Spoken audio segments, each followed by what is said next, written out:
Good morning, my dear students. Today I am going to talk about the cerebellum.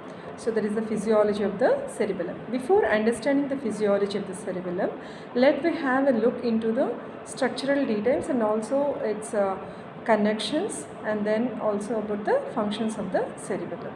And we will name the cerebellum in different parts. So in the first part, we will talk about the cerebellum. So what do you mean by cerebellum? Cerebellum means little brain. It is located or situated posterior to the brainstem. So what does a brainstem means? It is nothing but brain, midbrain, pons and the medulla. So to these structures, the cerebellum is situated behind, and it is vital for the regulation of the posture and also for the movement. It receives inputs of almost all sensory modalities. So from the spinal cord, it receives proprioceptive inputs.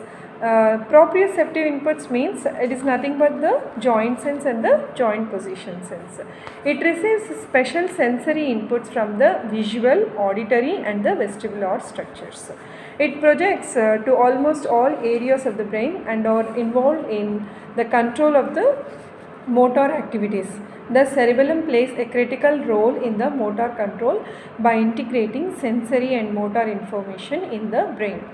Cerebellum therefore strongly influences all aspects of movement, starting from the rate, range, force and direction up to the termination of the movement. So anywhere when there is damage to the cerebellum, it will result in severe incoordination of the movement.